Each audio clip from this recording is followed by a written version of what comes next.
I have no one. Ketika saya berangkat ke Bali, saudara, saya terinspirasi seorang Yonatan.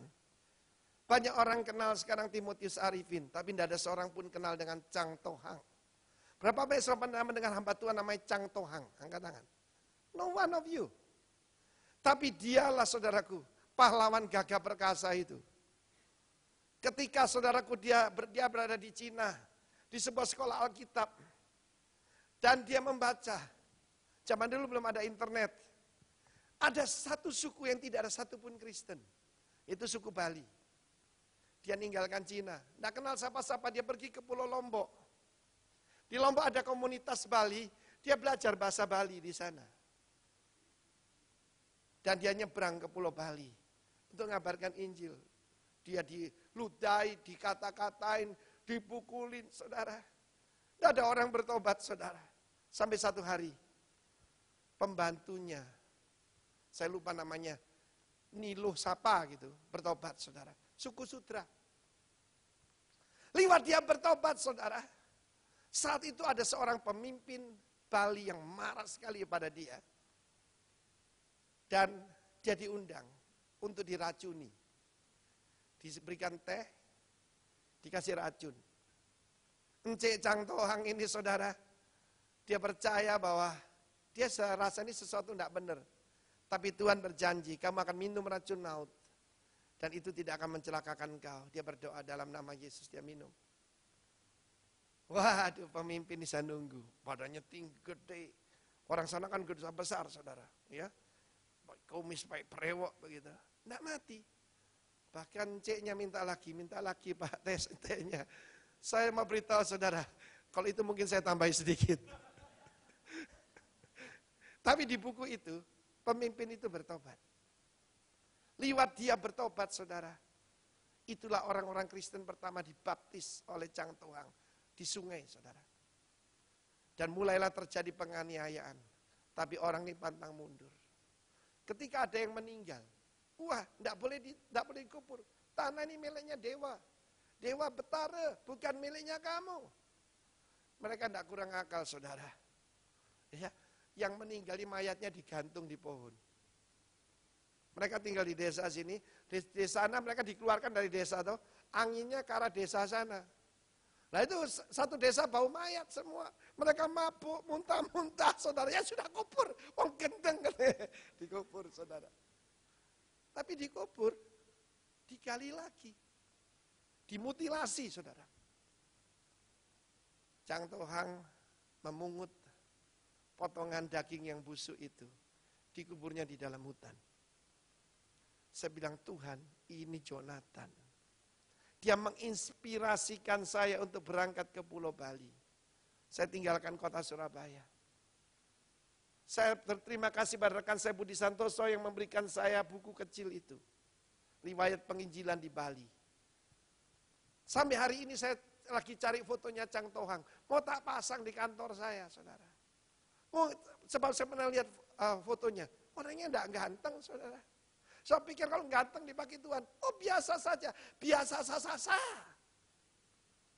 Hamba-hamba Tuhan yang hebat, John Sung, malah potongan rambutnya aneh, saudaraku.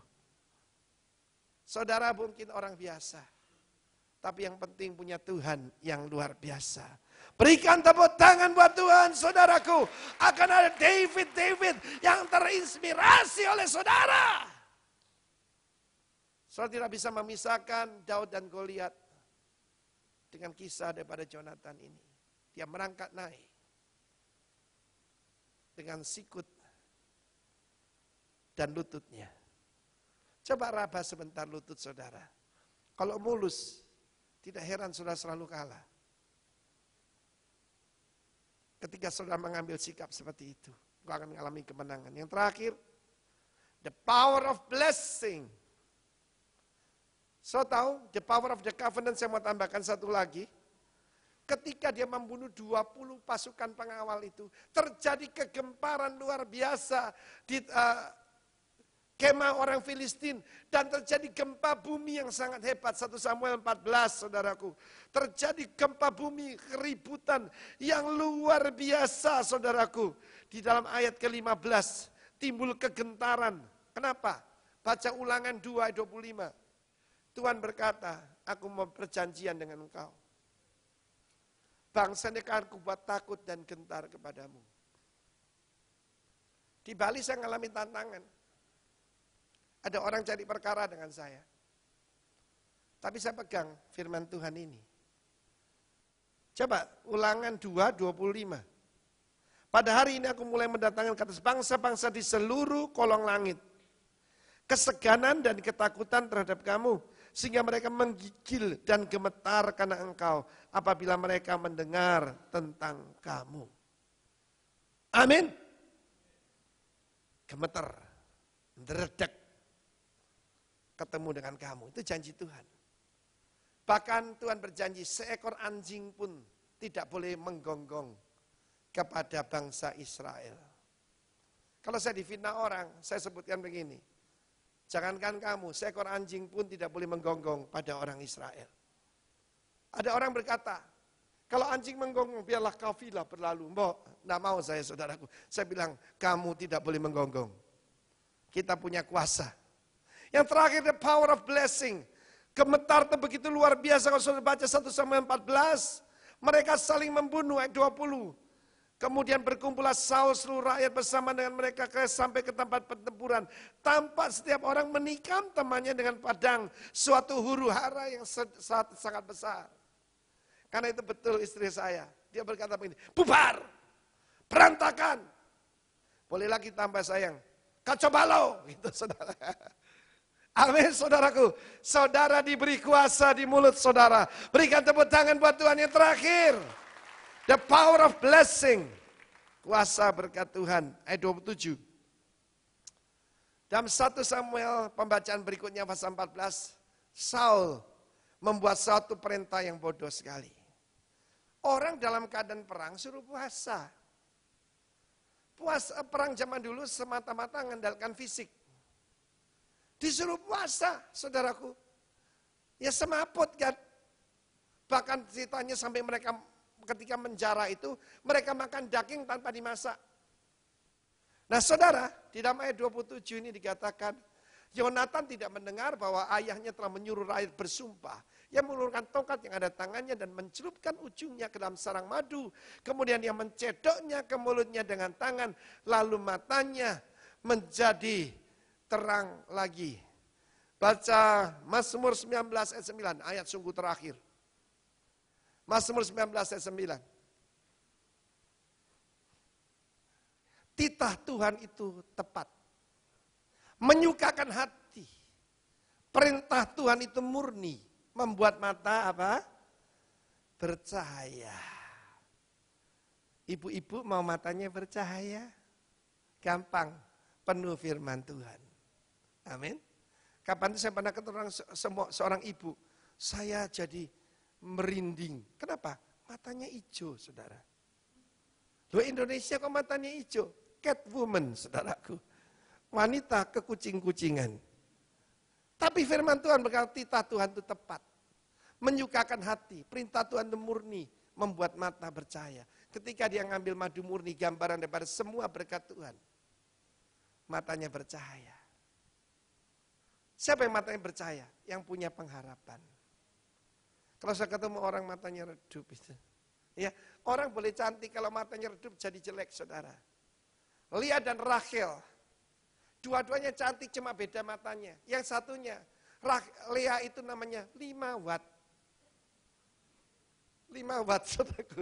Yang satu 1000 watt, satunya 5 watt. 5 watt. Saudara, matanya sendu. Coba lihat kiri kanan saudara bagaimana sinar matanya. Amin. Kalau matanya bersinar-sinar, ada pengharapan di hatinya. Bahwa tahun ini adalah the year of the sudden fulfillment. Tepuk tangan bagi Tuhan. Tuhan telah memberikan kemenangan. Tuhan telah memberikan kesembuhan. Dan Tuhan telah memberikan segala berkat rohani dalam sorga. Hari ini renungkan perkataan telah. Mari kita berdoa. Firman-Mu ajaib. Firman-Mu berkuasa. Reach your victory. Tinggalkan the thorny place. Raihlah kemenanganmu. Jangkaulah kemenanganmu. Tuhan membiarkan raksasa di tanah perjanjian. Kalau kemenangan kepada tuyul biasa. Tapi kemenangan pada mbahnya tuyul membawa kemenangan. Bahkan tuyul tidak ada. Kalau Daud mengalahkan unyil, mana ada kemuliaan. Tapi dia sengaja, Tuhan memberikan Goliat dalam hidup saudara.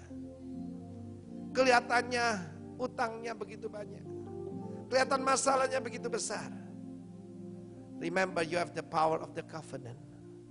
Nanti ketika menerima roti dan anggur, saudara sadar, saudara punya perjanjian dengan Tuhan.